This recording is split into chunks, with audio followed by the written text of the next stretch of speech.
Introducing Satoru Fujinuma, aka Satoru.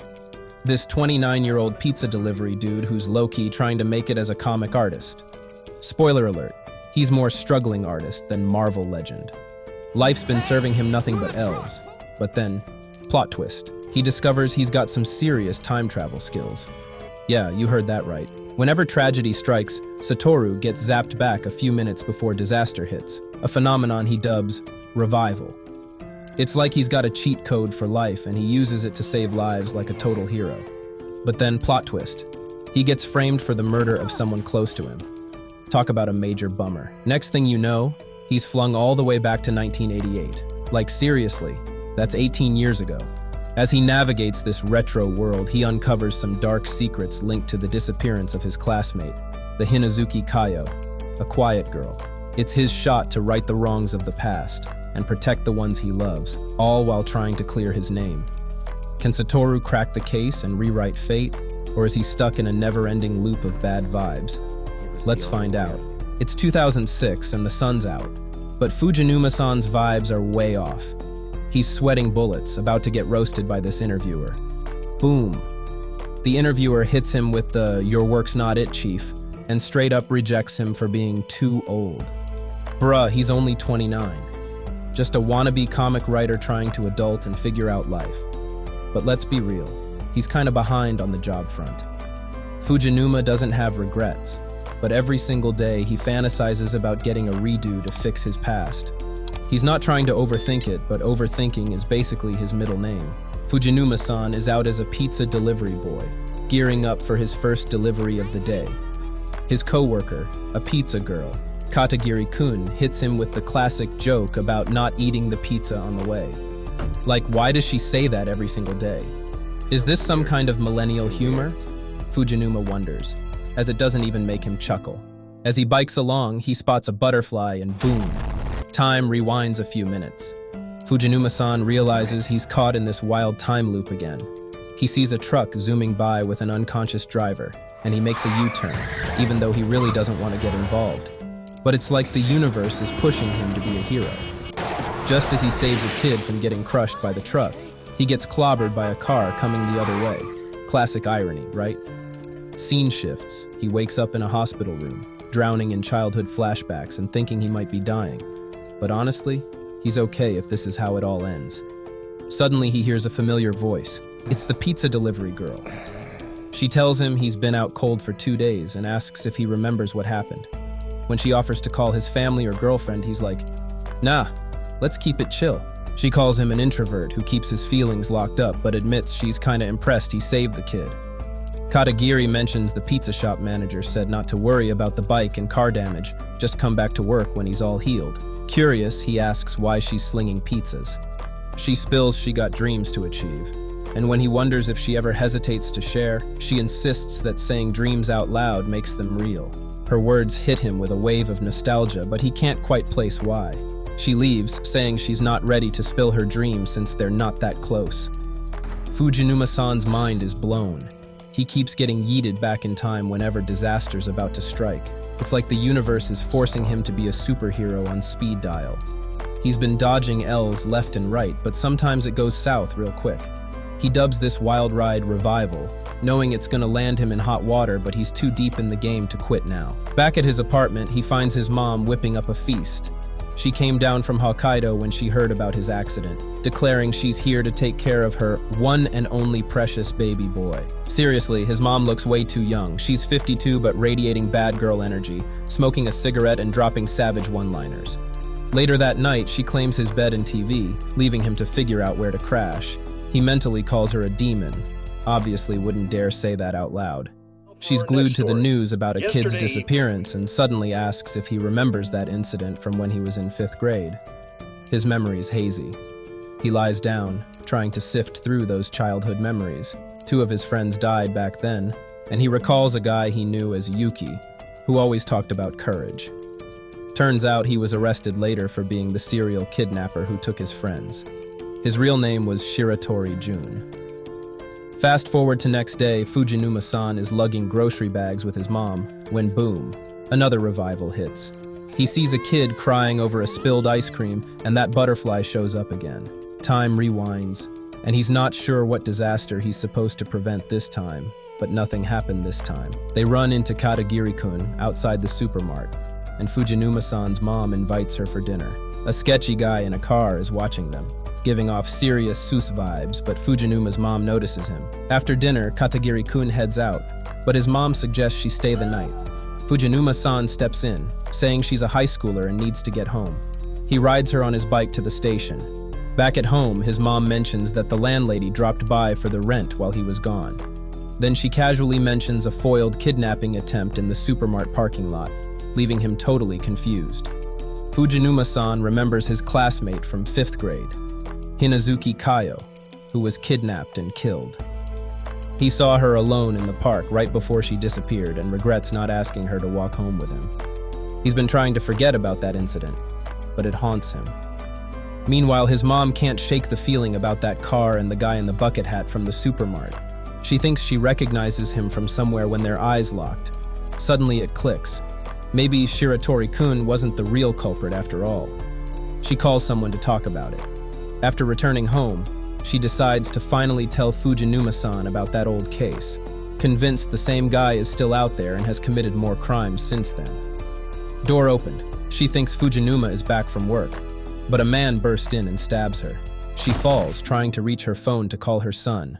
Regret washes over her for not believing Fujinuma-san when he said Shiratori-kun wasn't the culprit. All she feels now is regret for not trusting her son, who was just a kid back then. She cries out an apology before slipping away.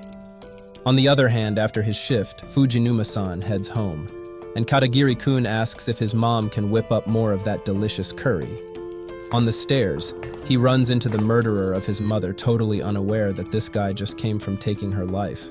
He enters the apartment and finds his mom lying there, dead and soaked in blood. The color drains from his face. He's in shock, terror flooding his eyes. He calls out for her, unable to process that his fierce, savage mom is just gone. His neighbor bursts in to return some dishes, thinking she's just walked into a crime scene.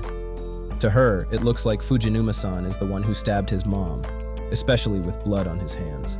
Police arrive ready to arrest him as the prime suspect. He sees that butterfly again and thinks, here we go again, another revival. Suddenly, he finds himself back in time, not just a few minutes, but years back to when he's in 5th grade, standing in front of his school building. Fujinuma-san steps into the classroom, and he can't believe it. He's back in 1988.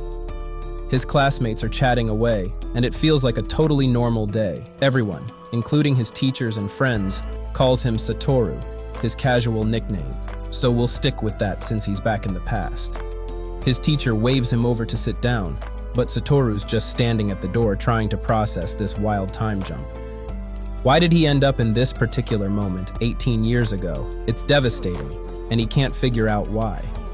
His head starts to throb and he bolts out of the school, racing home to see his mom. He longs for just one more moment with her. He enters the house, knowing she's probably at work, and uses his key to open the door. The familiar sights hit him with a wave of nostalgia, his heart aching at the thought of her being gone in the future. He collapses onto his bed, clutching his superhero mask. When his mom finally comes home, his eyes light up. She makes him hamburg steak for dinner, and he can't imagine anything better. It's like he's been given a taste of the piece he's been missing. Happiness washes over him, bringing a smile to his face, but tears stream down his cheeks uncontrollably. He promises himself that he won't take these precious moments for granted. This time, he'll make sure to hold on to his loved ones. The next morning, he heads to school, and his friend Osamu waves him down, saying good morning. As Satoru walks in, he spots Hinazuki Kayo entering the building. Later, he hangs out with his group, who are all obsessively discussing Dragon Quest. Mostly a bunch of clueless fools, except for Kenya, who's the smart one. Kenya raises an eyebrow and asks Satoru if he likes Hinazuki, since he's been staring at her all day. Satoru fumbles, unable to admit he likes her, but he can't deny she's been on his mind. After school, his friends nudge him to talk to Hinazuki, and he takes the plunge, asking her to be friends. He mentions they live in the same neighborhood and could walk home together, but Hinazuki plays hard to get, saying he's a fake like her. He tries again, and her shocking response leaves him stunned. She asks if he could kill someone for her. In that moment, he realizes this revival might be his chance to save Hinazuki from her tragic fate, and he feels a surge of determination to right this wrong. He heads back to class, where his excited friends cheer him on, insisting he has a shot with her. Kenya, the voice of reason, advises him to take it slow and not push Hinazuki into this friendship. Before leaving, Satoru remembers he left his gloves at their hideout, so he asks his friends to tag along. They remind him they agreed to avoid the spot right after snowfall to avoid leaving tracks. Kenya notices something's off with Satoru and encourages him to talk if something's bothering him about Hinazuki. Kenya also suggests he check out the student anthology, hinting at Hinazuki's essay. Later that evening, Satoru decides to read it. The title, "The Town with Only Me Erased," already feels heavy, and as he reads, it hits him like a ton of bricks. Her words reflect deep pain. "When I grow older, old enough to go wherever I want by myself, I want to go to a faraway country, or to an island all alone with no sorrow and suffering. An island without any people around. There I'll climb a tree, swim in the ocean, and sleep when I want. On that island, I'll think about the town from which only I've been erased, and I'll feel lighthearted. I want to go far away, far away." To Satoru, this feels like an SOS. When his mom returns, they sit down for dinner together. He asks her if he can have a party with friends at home for his birthday, and she lights up, happy to see him asking for something like that for the first time. Deep down, Satoru knows he's doing this to get closer to Hinazuki. He wants to save her life this time around. Before bed, he tries to remember what he wrote in his essay, but realizes he never showed it to his mom. The next day after school, he follows Hinazuki to her usual spot in the park. He suspects she might be getting abused at home, which is why she seeks solace in the park. He approaches her again, saying he might not be able to kill someone for her though. She feels like he's putting on an act. He admits he's just trying to be different so people will like him and he can make more friends. Her response strikes a chord. She warns that if one plays a part long enough, it might just become who they are. Those words remind Satoru of his co-worker from the future, Katagiri-kun. He hands Hinazuki a birthday party invitation, and she bolts off, leaving him waving goodbye. This is the same spot where he last saw her 18 years ago. He resolves then and there that he won't leave her alone in this park. This time, he will change the future. Satoru's on a mission, fam. He's all fired up to save Hinazuki from getting snatched. Our boy's got a plan, but there's one tiny hiccup. He can't pin down the exact date she vanished. All he knows is it went down in March. Talk about a memory fail. It's ice skating day at school and all the students gather on the grounds for the competition. Everyone's buzzing about Hamada, the star of the ice hockey team, who just won the national championship. Satoru decides to challenge Hamada in the race. Hinazuki wishes him luck, and he promises to give it his all. As the race begins, Hamada and the others are blown away by Satoru's speed, unaware he's actually a 29-year-old guy with stamina that puts the kids to shame. But then, in a moment of nobility, or maybe stupidity, Satoru slows down, letting Hamada take the win. Flashbacks hit him hard. It's déjà vu. He made the same mistake 18 years ago, and now he's just pissed Hamada off again. After the race, Satoru rushes over to Hinazuki, eager to ask for her birthday, but she's furious at him for throwing the race on purpose. "We're both fakes and liars," she snaps, storming off. Deflated, he sneaks into the teacher's office to check the register for her birthday date, but gets caught by teacher Yashiro. Instead of getting mad, Yashiro kindly hands Satoru the register to look up Hinazuki's birthday. When he sees it's on the same day as his, the teacher encourages him to celebrate together. Later, he heads to the park, hoping to find her, but instead bumps into someone he used to admire, Yuki-san, the guy who got arrested as a murder suspect 18 years ago. Satoru's heart races. This was the man he looked up to, and now he's here, happy that Satoru has made friends. Yuki-san gives him a paper plane he made, and Satoru can't help but ask if he knows Hinazuki. Yuki-san mentions he's seen her a few times in the park. As Satoru talks to him, he recalls all the questions the prosecutor threw at him during Yuki's trial. He scans Yuki-san's room, trying to figure out if this nice guy really is the monster they accused him of being. Then, things take a dark turn. Satoru goes to Hinazuki's place and finds her unconscious, her small body covered in bruises from a beating. Her mom barges in, pushing Satoru away and dragging Hinazuki inside. He stops them, demanding to know how she got those bruises. But her mom's manipulation runs deep, and Hinazuki lies, claiming she just fell. Satoru is left speechless, heartbroken by the sad lie. Her mom is pure evil, bullying her like she's not even her own child. And her dad? An alcoholic. Hinazuki is living in hell, just a 10-year-old kid trapped in a nightmare. On Monday, Hinazuki arrives late to class. Not the first time this has happened, especially on Mondays. Teacher Yashiro notices something's off and asks Satoru about it. He confesses that her mom beats her on Saturdays. Yashiro explains that the school has suspected Hinazuki's mother since May, but hasn't taken action because she always covers her tracks. He urges Satoru to keep this conversation secret, assuring him he's trying to get in touch with the child welfare team. But deep down, Satoru knows it'll be too late. He needs to save her himself, and fast. Later at lunch, the money Satoru collected from the students goes missing. The class immediately turns on Hinazuki, blaming her for it, perpetuating the discrimination she faces for being poor. When they check bags and find the money in Hinazuki's, the whole class starts hurling insults at her, calling her a thief and poor. Satoru's blood boils. He jumps to her defense, furious at the injustice. After classes, Satoru and Hinazuki find themselves on cleaning duty together. As they chat, he invites her to see the Christmas tree up on a hill.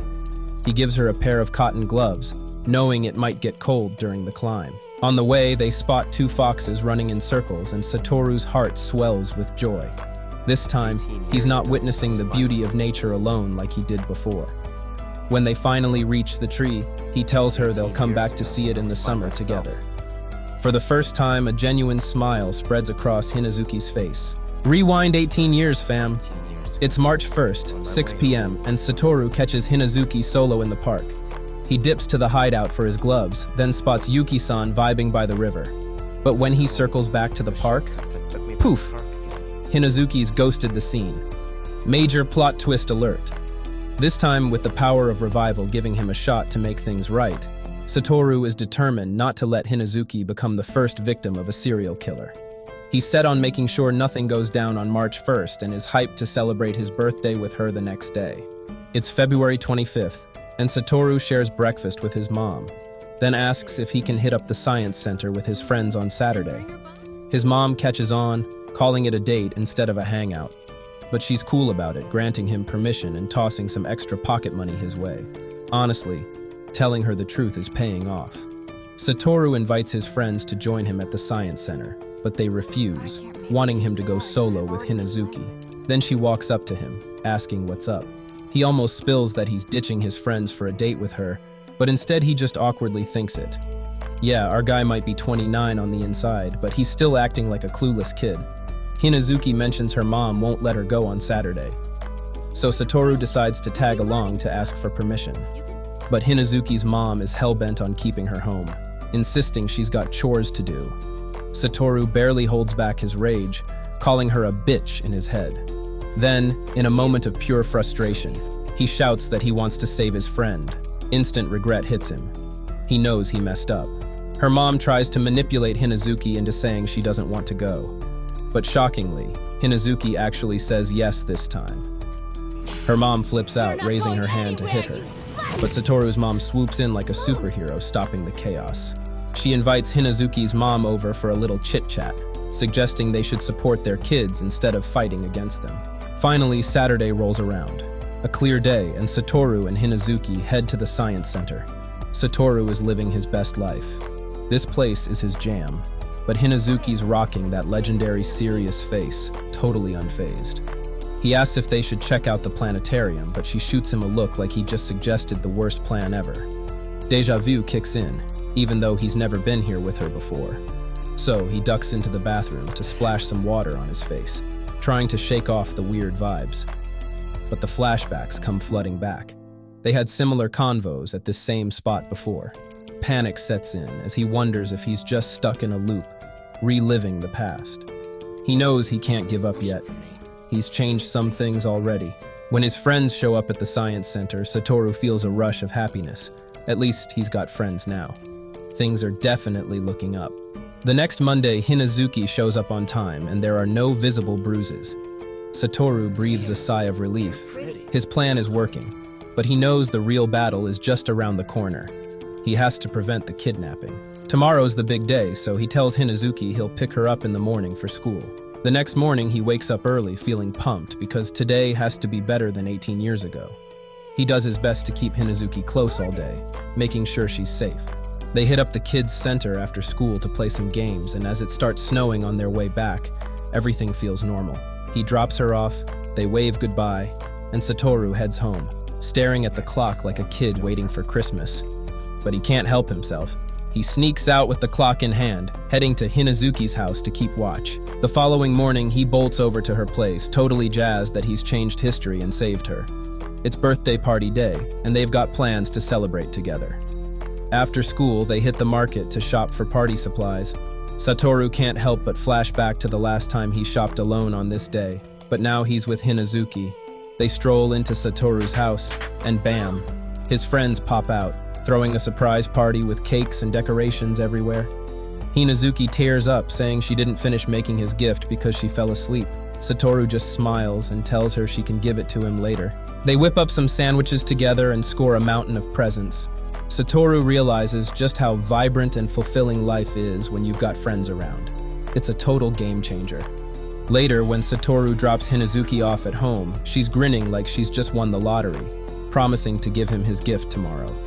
He goes to bed, feeling grateful for the memories he's making this time around, drifting into a peaceful sleep. But the next morning, he bolts to school a little late, only to discover that Hinazuki isn't there. A wave of dread washes over him. He feels like he's failed.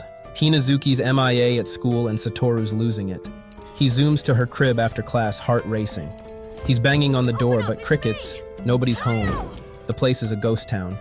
He scopes the backyard and spots some sus footprints. Definitely a dude's. But where's Hinazuki? It's like she vanished into thin air. The mystery's got Satoru shook. Confusion and despair wash over him, and he breaks down in tears. He skips school for the next 2 days, feeling like total garbage. When he finally comes out of his room, he finds his mom chatting with a TV reporter from Ishikari. They're discussing some kind of incident, and the reporter is saying they don't know who's behind it, but they need to prevent it from happening again. Satoru's mom mentions that she'll talk to the school about a media blackout. She stresses that they shouldn't let the kids dwell on this incident for too long. It'll mess with their heads. At the dinner table, she tries to cheer him up, saying it's not his fault Hinazuki disappeared, and that he did everything he could. But Satoru feels like he could have done more. His mom advises him to go back to school tomorrow because blaming himself won't change what's already happened. The next day in class, teacher Yashiro breaks the news. Hinazuki has been taken to her grandmother's place in Sapporo for family reasons, and she's doing fine. After class, Satoru goes to ask Yashiro for details, and the teacher tells him that the Sapporo story was a joint decision by the school and the PTA. Meanwhile, a police car has been parked outside Hinazuki's house for days, quietly investigating the situation. Even her mother gets questioned as a suspect. 6 days after Hinazuki's disappearance, another kid vanishes from a different school. Kenya tells Satoru that they're spouting the same story, that the girl ran off to her grandmother's place. Satoru's gut sinks. It feels like history is repeating itself, no matter how hard he's trying to change things. On March 12th, the investigation goes public, and families with kids are warned to tune in only to TV Ishikari. The next day, while passing by Hinazuki's house, Satoru sees her mom tossing out a garbage bag. Peeking inside, he spots half-knit gloves. It hits him hard. Those are the gloves Hinazuki was making as a gift for him but didn't finish on his birthday. Emotions surge and his rage boils over. He just wants to see Hinazuki again. He runs. Suddenly, he finds himself back in 2006, sprinting down an alley, dodging the cops who think he's a suspect in his mom's murder. He's panting heavily, trying to wrap his mind around it all. He failed to save Hinazuki. His mom is dead, and now he's the prime suspect. He hides under a bridge in a cardboard box, trying to figure out why someone would want to kill his mom. He imagines the crime scene and realizes her cell phone and bag are missing.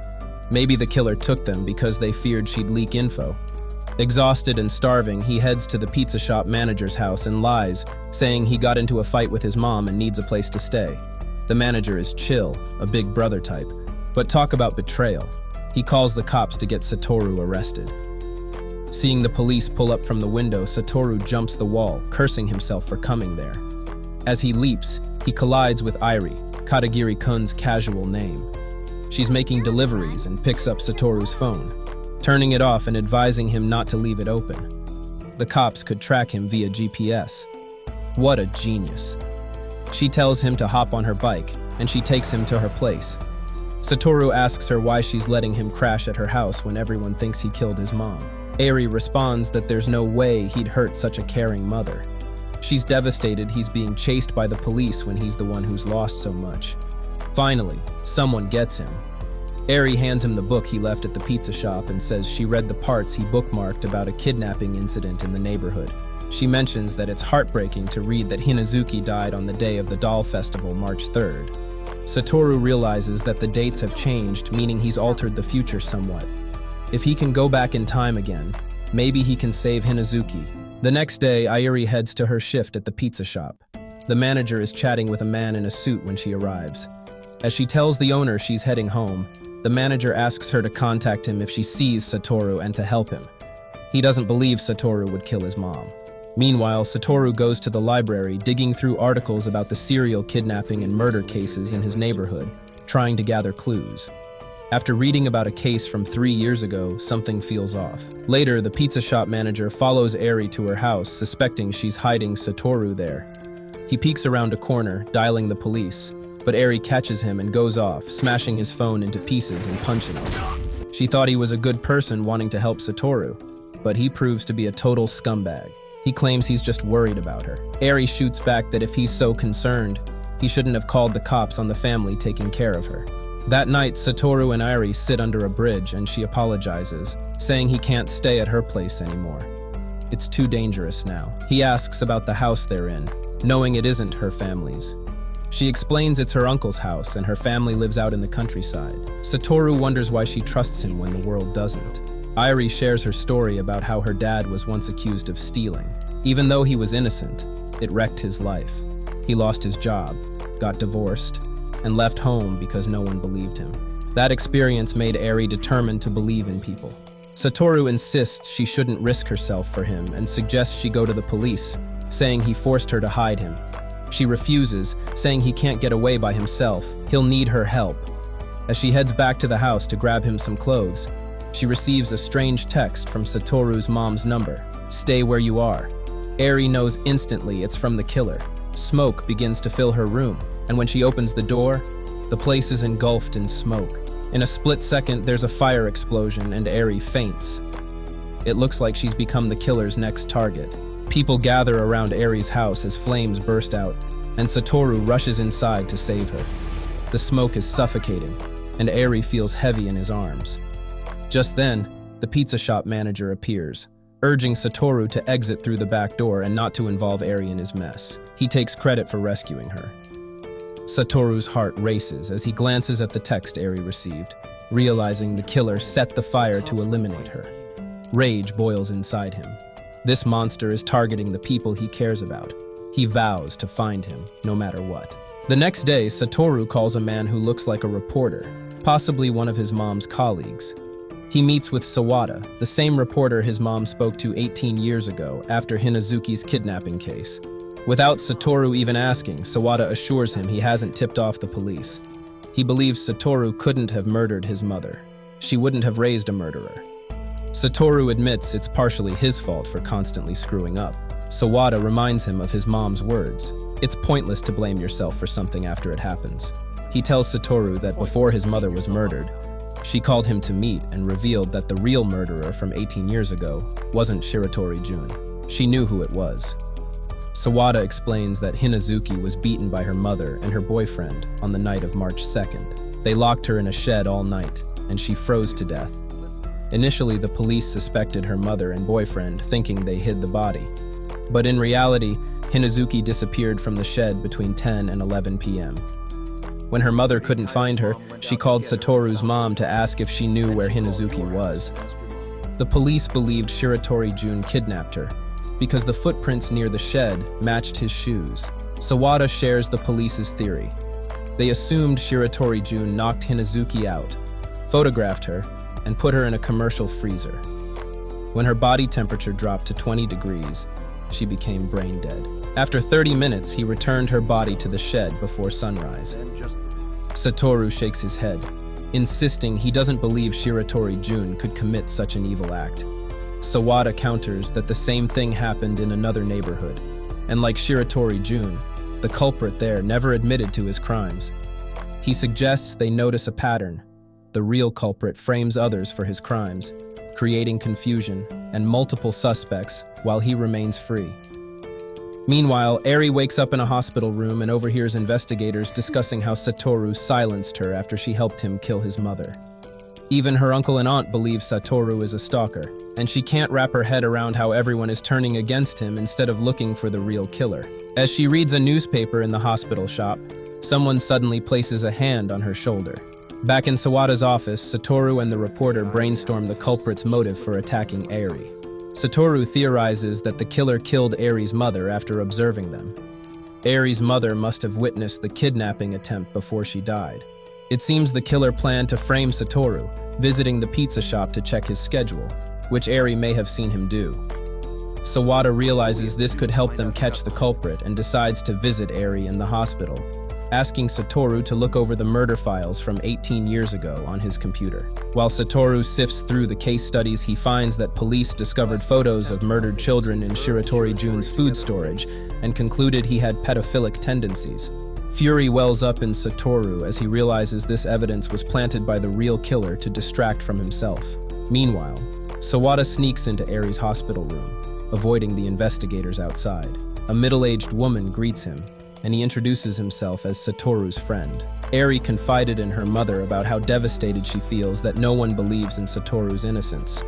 Her mother encouraged Eri to help Satoru and not repeat her mistake of abandoning Eri's father during tough times. Eri slips out of the hospital while her mother lies in bed, tricking the staff and investigators. She calls Satoru on her cell phone, asking him to meet her at their usual spot. While waiting, Satoru watches two kids struggling to fly their paper airplane. He helps them fix it, but two women gossip about him, questioning why a guy his age is playing with kids instead of working. He suddenly understands what Shiratori Jun must have felt like. Finally, Eri arrives, and Satoru feels bad for doubting her intentions. She tells him about a guy named Nishizono who visits the pizza shop occasionally, and the manager treats him with respect. Eri suspects he's a city councilor since he wears a badge. She thinks he tried to kill her because she recognized his face. However, Satoru can't piece together the mystery with this info. It feels like something's off. He accidentally lets slip that he has unfinished business from a long time ago, then quickly covers it up by saying he's working on a comic. The story is about a Reaper who makes a scheduling error and ends up killing a child. The Reaper desperately tries to undo his mistake, but only brings misfortune to those he encounters, becoming like a black cat that brings bad luck. Eri urges him not to relate to that comic character, reminding him that everything happening in real life is just a process, and no one knows how it will end. Satoru admits he feels lucky to have met her, but immediately realizes he didn't mean to say it out loud. Classic slip of the tongue. Suddenly, police sirens blare and officers surround them from all sides. Satoru's hands are cuffed. Eri shouts, pleading for them to believe Satoru is innocent, but no one listens. Satoru feels hopeless. This could be the end of his relationship with Eri, either through arrest or revival. Eri breaks down, blaming herself for leading the police to Satoru, feeling the same guilt he experienced when Shiratori Jun was accused of murder 18 years ago. In a moment of clarity, Satoru thinks about what his favorite superhero would say in this situation. He turns to Eri saying, "You've got it all wrong, Eri. It's because you believed in me that I can keep fighting." As they walk toward the police car, Satoru notices a familiar figure standing nearby. He recognizes the man's eyes and glasses, the very person he saw on the night of his mom's murder. Satoru's getting the perp walk, cuffs and all, yelling about wanting a do-over to fix things. Then bam! He's teleported back to 88, chilling with Hinazuki and the squad at the science center. Our boy's crying happy tears, The revival's back, baby. Time to rewrite history and secure that W. He sets his goal. This time he'll save his loved ones no matter how messy it gets. Regrets? Not on his watch. Satoru and the squad roll out of the science center and he's like, "Yo, let's hit up some pancakes. I've got cash to splash." Because nothing says squad goals like carbs and cash, am I right? Kenya's all, "Did you read that book I lent you?" And Satoru's brain goes 404 error. He just time jumped from the future, so that book's old news. When he gets home and sees his mom alive and cooking dinner, he breaks down, crying like a total baby. It hits him hard. He's not ready to lose her again. The next morning, it's February 29th, 1988, the day before Hinazuki becomes the first victim in a serial murder and kidnapping case. Yep, third time's a charm for Satoru as he relives this day again. He heads over to Kenya and mentions he might have lost that non-existent book. Kenya rolls his eyes and gets real serious, saying he feels like Satoru's been acting different lately, more serious and caring. He noticed this change when Satoru started following Hinazuki around. Kenya confesses he knows about Hinazuki's situation but felt powerless until Satoru stepped up. "Who are you really?" he asks. Satoru, trying to play it cool, replies, "I'm a superhero." Kenya bursts into laughter, and honestly, it's the kind of moment that breaks the tension. Satoru hits Kenya with the ultimate T. Hinazuki's about to get murked, and he's got to save her. Kenya's like, "Bet, let me be your sidekick." They roll back to class and catch an L for ditching. But hey, that's just a day in the life of wannabe superheroes, am I right? Next, Satoru visits Shiratori Jun because he needs to cook up a plan to save him from getting framed.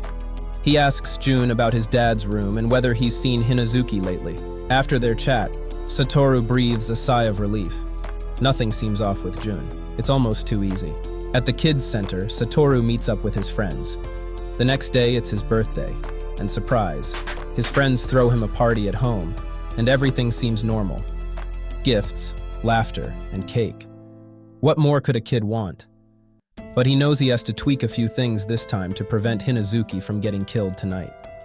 He makes an excuse about forgetting something at school, but heads to Jun's place instead, breaking a window in his dad's room. This will serve as an alibi later, a perfect diversion from the real chaos about to unfold. Next, he's on a mission to keep Hinazuki's mom away from her tonight at all costs.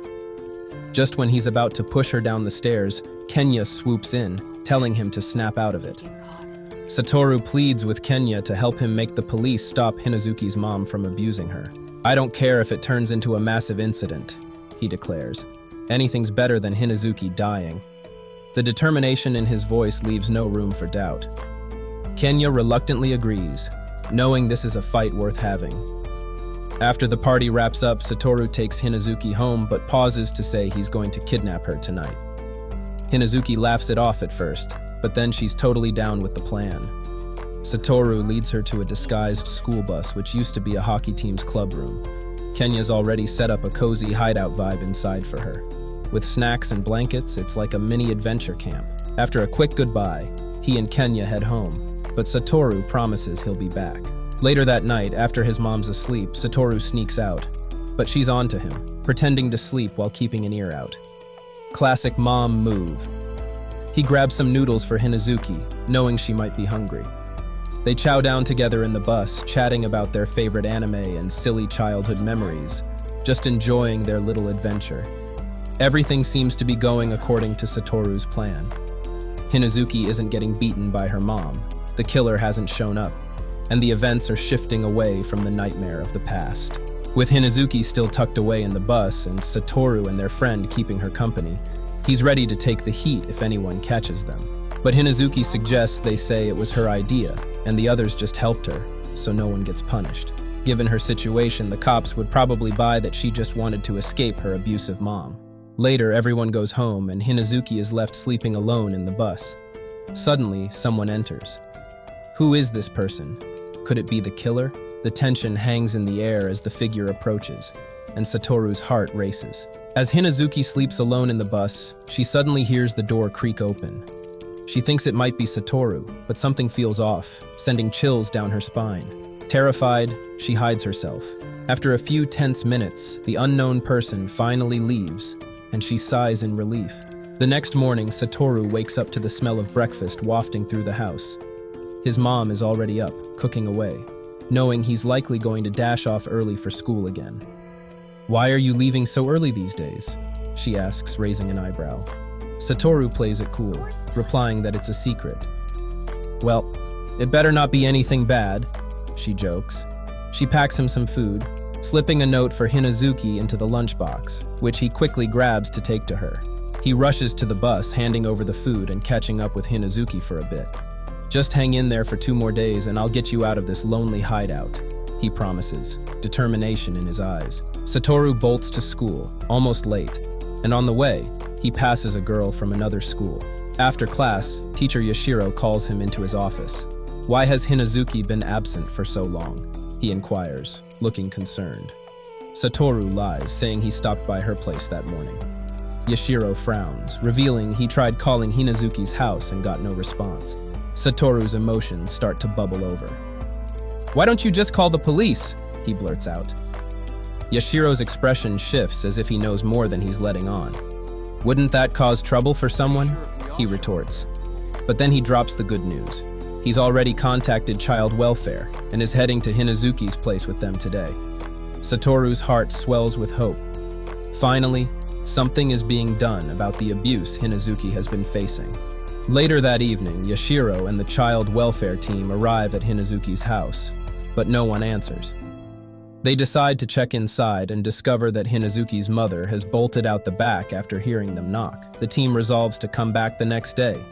Yashiro reassures them he knows Hinazuki is safe, urging them to hold off on involving the police just yet. Satoru rushes to share the news with Hinazuki, excited that they might finally settle her situation. But a twinge of sadness creeps in as he thinks about what happens when child welfare takes her away. Will he ever see her again? Hinazuki surprises him with a gift, a pair of blue gloves she knitted herself. It's such a heartwarming gesture that Satoru feels like he's been waiting forever for this moment. His heart fills with warmth and he fights back tears. She asks him to stay the night since she's still rattled from the previous night. "Some adult came in and kicked the cardboard box in the bus," she says, her voice trembling, "and left a bag behind." Kenya picks up the bag to investigate, and their faces pale as they discover some seriously creepy stuff inside. A mask, gloves, a spray bottle, boots, rope, and tape. Only Satoru realizes the implications. He's seen these items in the serial murder case study from the future. Panic surges through him. "We need to leave this bus right now. I have a plan B," he insists, even though he's losing his grip on sanity, knowing the killer is still out there. But he clings to hope, believing his actions are altering the future for the better. He takes Hinazuki, Kenya, and Hiromi to his house, bracing himself for his mom's reaction. But instead of a lecture, she gently pats Hinazuki's head, expressing pride in their friendship. "I knew you'd come home with friends tonight." She smiles, revealing she made extra curry just in case. Satoru realizes his mom has been in the loop the whole time.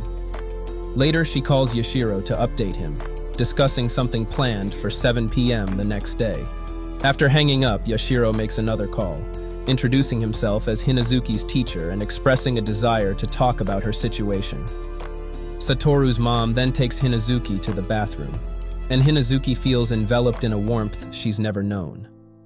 After her bath, Satoru's mom dries her hair and prepares a warm drink, treating her like royalty. They share sweet talks and laughter, snuggling up together as they drift off to sleep. The next morning, Hinazuki wakes up to a lavish breakfast prepared by Satoru's mom. She feels tears welling up.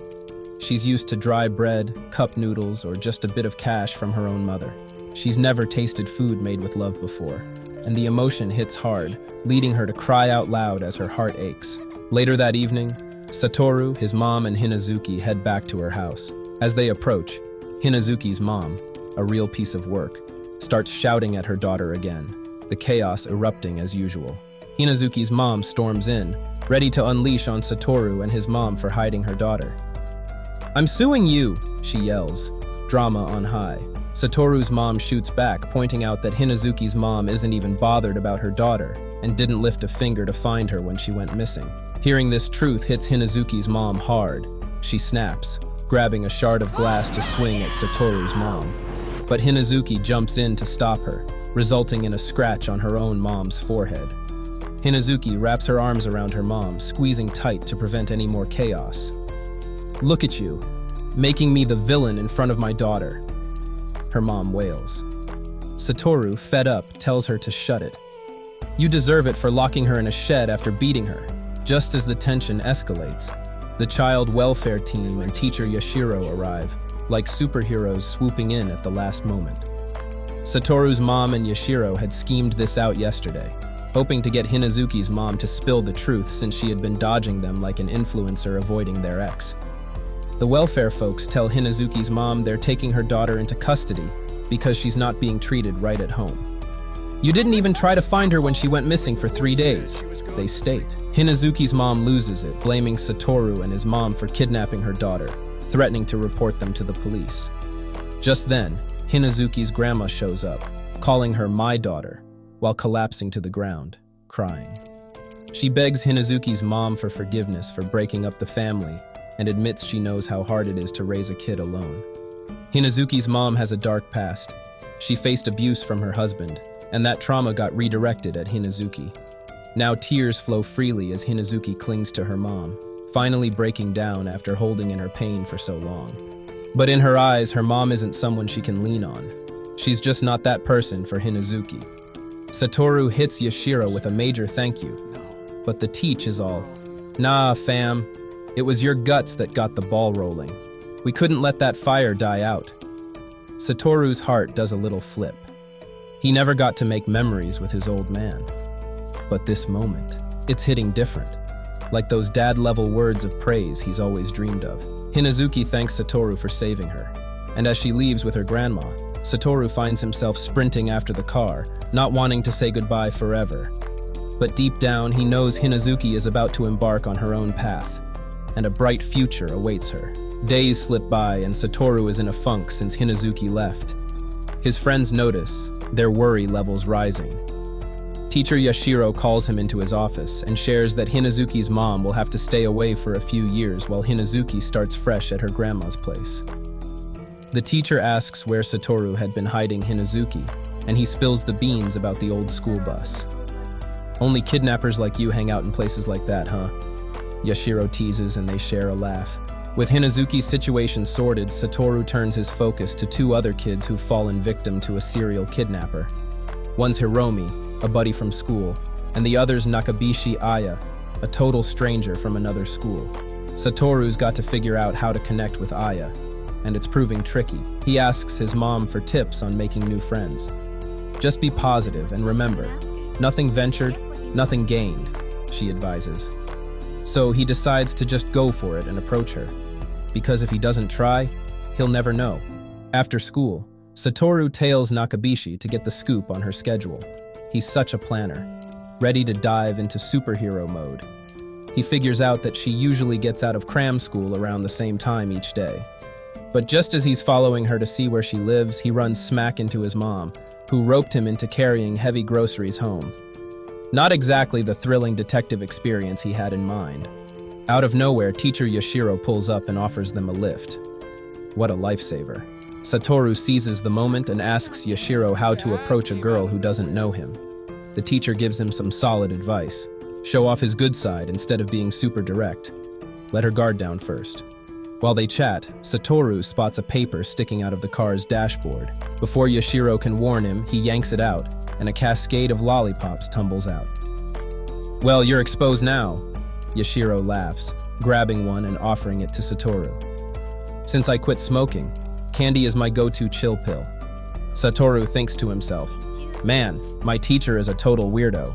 The next day, Hiromi announces he's heading to the kids' center to study, and Satoru tags along, acting like his guardian. Kenya is watching this unfold and quips, "What's got you all worried now that you saved Hinazuki?" Satoru brushes it off as too complicated, but Kenya, feeling inspired, wants to step up too. "Let me be your partner in this hero gig." Satoru agrees, feeling pumped. Later, the trio, Satoru, Kenya, and Hiromi, head back to the bus hideout. When they check inside, the backpack and cardboard box that were there before are mysteriously gone. "Someone's been here," Satoru says.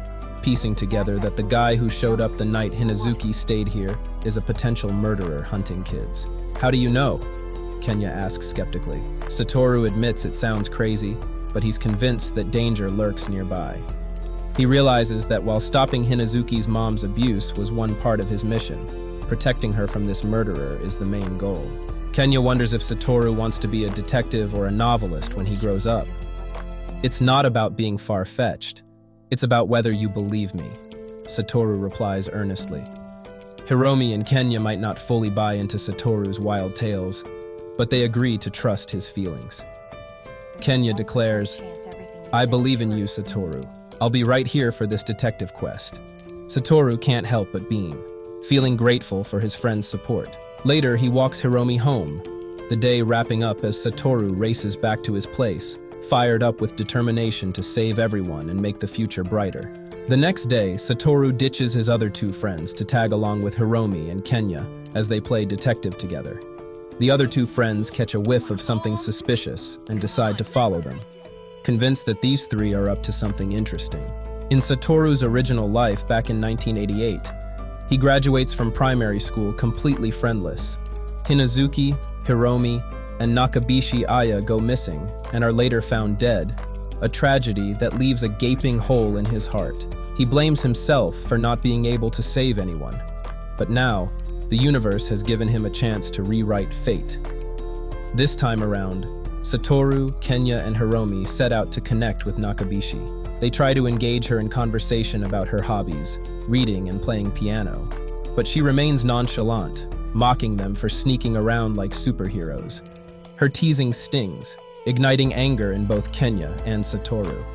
When Nakabishi walks away, they feel like they've failed spectacularly. Just then, Kazu, another friend trailing behind, steps in, suggesting Nakabishi visit their hideout for an adventure.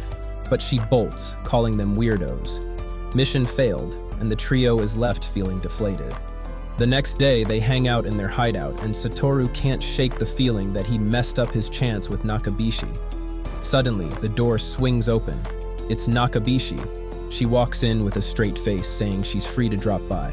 Just like that, a lazy camaraderie blooms between her and the group, and Satoru feels a wave of relief knowing she isn't alone anymore. With Hinazuki, Hiromi, and Nakabishi now safe, he thinks maybe he's changed their fate after all. They gather to hang out and play games, but Kenya nudges Satoru, asking if the detective gig is over yet. Satoru grins, determined to keep the adventure alive. Later that night, Satoru ponders the real puzzle he needs to solve, uncovering the truth behind his mom's murder in 2006. He realizes the killer must have had ties to Hinazuki's mom back in 1988. With the killer having lost his previous targets, Satoru deduces he's on the lookout for new prey. The following day, as Satoru walks Hiromi home after school, Hiromi mentions that Misato, the girl who used to bully Hinazuki, has been acting strangely quiet. Satoru resolves to talk to her on Monday. After class, he follows Misato to the gym, where she's supposed to watch a hockey game under teacher Yashiro's orders. Concerned about her unusual behavior, Satoru finds her sitting alone while the rest of the kids enjoy themselves. It dawns on him that Misato would make an ideal target for a predator who's lost others. He stealthily follows her to the bathroom, waiting for her to come out. When too much time passes, he decides to check on her, but teacher Yashiro appears, casually eating a lollipop and informing Satoru that Misato has already left. Satoru notices the Shiratori food truck outside the gym and asks Yashiro for a ride to follow it. Yashiro, amused, orders Satoru to fasten his seatbelt and switches to detective mode. He expresses admiration for Satoru's bravery in helping lonely friends, and Satoru shares his desire to fill the emptiness in everyone's hearts. Yashiro philosophizes about good and bad deeds being two sides of the same coin, but his tapping fingers on the steering wheel raise red flags for Satoru. When Satoru opens the dashboard to grab a candy, Yashiro smirks, saying there's no candy here since it's not his car. With an unsettling smile, he adds that nothing beats finding what you're looking for, only to face hurdles along the way. Satoru's confusion deepens, sensing something sinister beneath Yashiro's words. Then the truth hits like a punch. Teacher Yashiro isn't just a mentor, he's the kidnapper.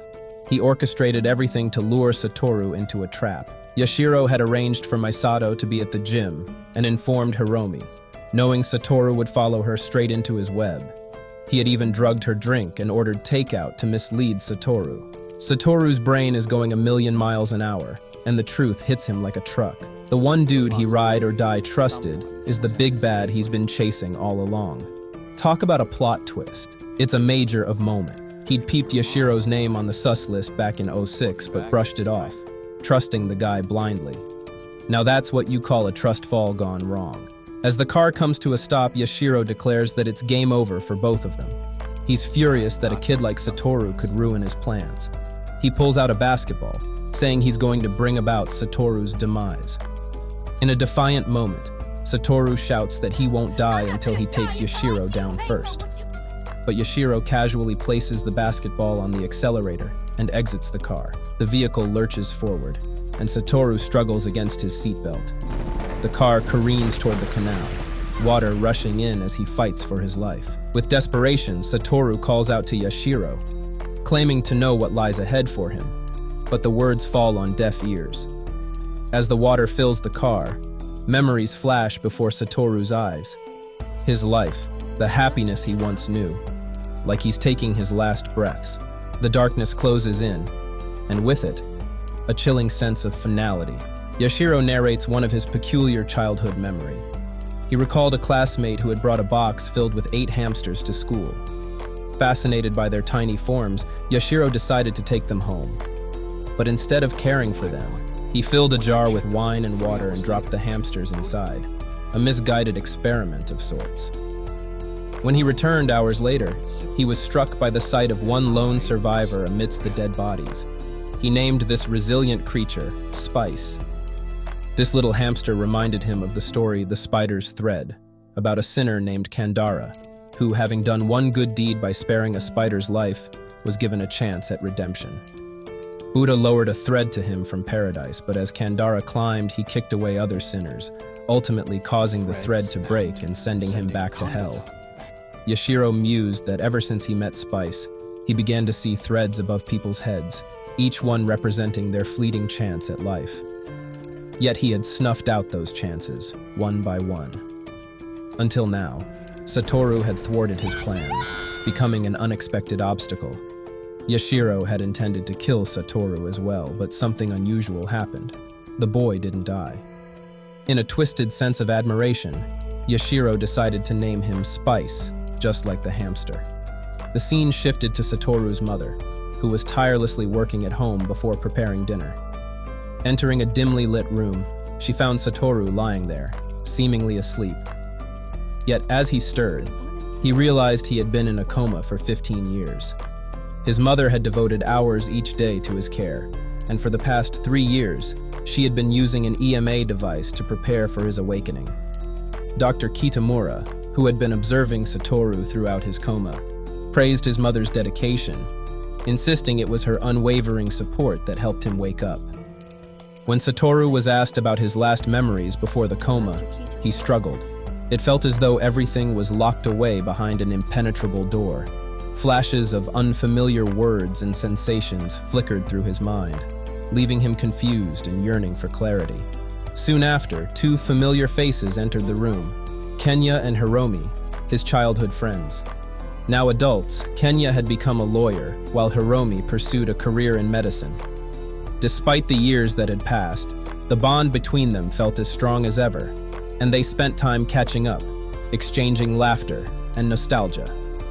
Yet, Satoru sensed that Kenya had something more pressing on his mind, something unspoken. His mother seemed anxious, urging them to avoid discussing the past, making Satoru think that perhaps it was best to leave his memories undisturbed. Then, a girl walked into the rehabilitation center, cradling a baby in her arms. It was Hinazuki. Overcome with emotion, Satoru cried at the sight of her, alive and well. She shared that she had married Hiromi, and her guilt washed over her as she worried about moving on while Satoru had suffered. Satoru reassured her that her happiness was not a burden. It was his own journey to make. Later, Satoru's mother pulled the curtains when she noticed reporters lurking outside, eager to cover his miraculous recovery story. The media buzzed with excitement, but Satoru was focused on his own path to healing. He inquired about walking again, determined to push his rehabilitation to the limit.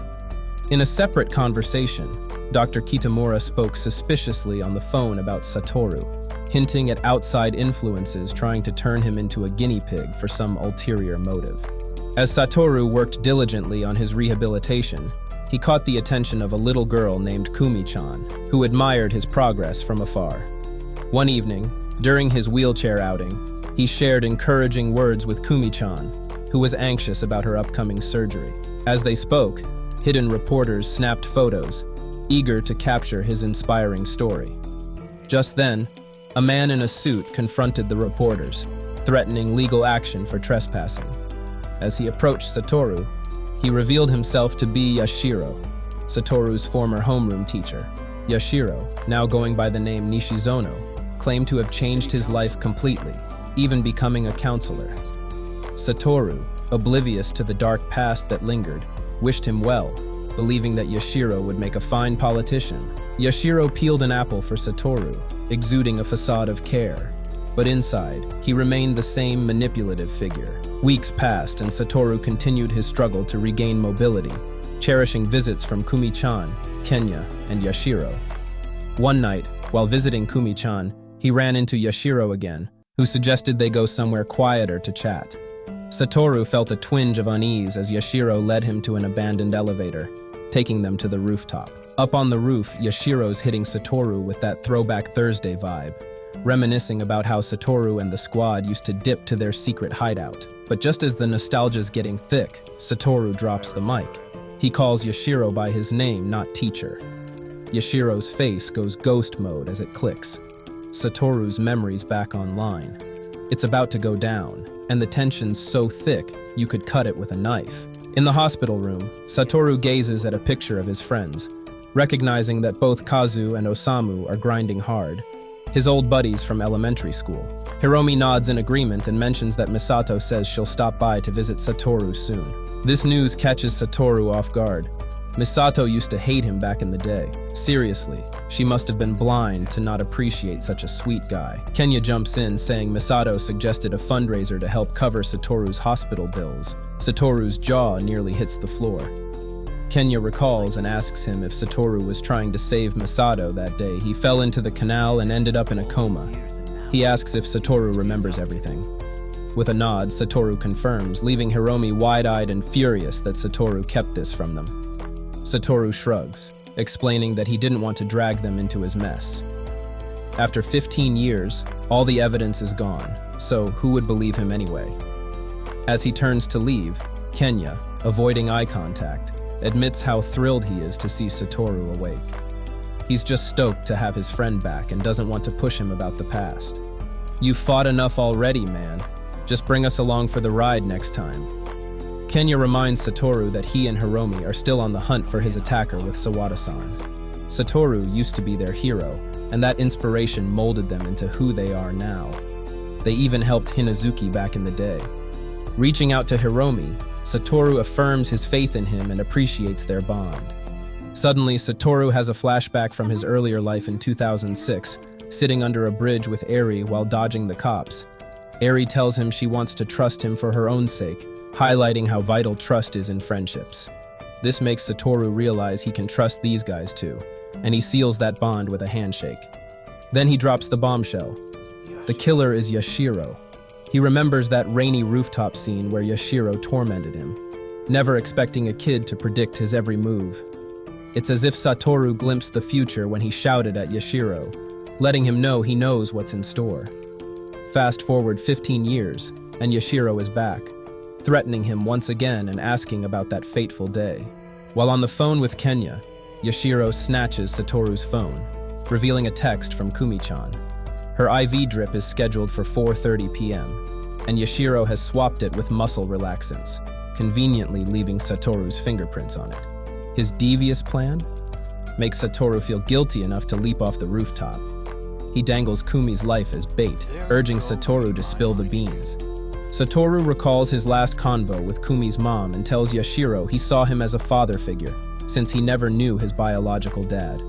Yashiro admits he valued their relationship too, But Satoru declares that the game is over. He's won, saving everyone, including the girl Yashiro murdered in the future. He explains that he foiled Yashiro's plans because he knows what lies ahead and didn't kill Yashiro because he needed him.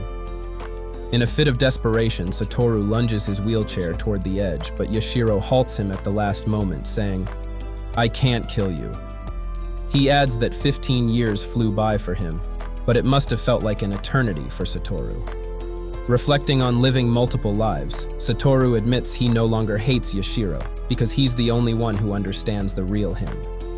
Tears fill Yashiro's eyes as he steps back, and Satoru lets himself fall off the rooftop. In that moment, Yashiro realizes Satoru is right. He can't live without him. Just as he's about to jump himself, he sees Satoru being carried by his friends and bursts into hysterical laughter. Fast forward, and Yashiro's catching a ride in a police car for trying to off Satoru, while Kumi-chan's on the mend, crushing her hospital stay. Satoru's life took a major detour from 11 to 25. But plot twist, that lost time. It's his new flex. The town might have ghosted him, but his squad was out there living their best lives in his honor. Talk about friendship goals.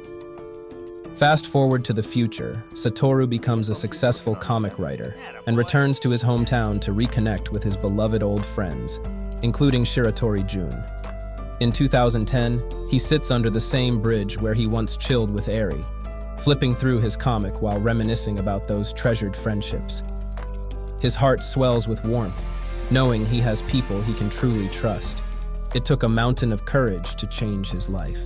As he stands to leave, that butterfly appears again, fluttering around him, almost like a sign. Eri pops up right in front of him, snapping pictures of the snowfall, her smile brightening the chilly day. She approaches and asks if she can join him under the bridge, and Satoru can't help but smile. He always believed he'd meet her again one day, and finally, that day has come. The two share a moment, and Satoru realizes that all the struggles, pain, and loss were worth it to reach this point. A testament to the power of friendship and the courage to confront one's past. The journey isn't just about survival. It's about finding joy and connection in a world that often feels isolating. All right, squad, let's talk about that roller coaster we just rode. This story had us in our feels, but at its core, it's all about ride-or-die friendships and next-level courage. Our guy Satoru straight up Uno reversed fate, and now he and the crew are living their best lives while the big bad's taking the L. That's what we call a glow-up. We want to know your thoughts. Drop a comment and let us know how you vibed with this anime. Your feedback means the world to us. And just like how often Satoru spotted that butterfly, we want to see you in the comments section more often. If you enjoyed this video, smash that like button, hit the notification bell, and subscribe for more epic anime goodness. Until next time, stay awesome.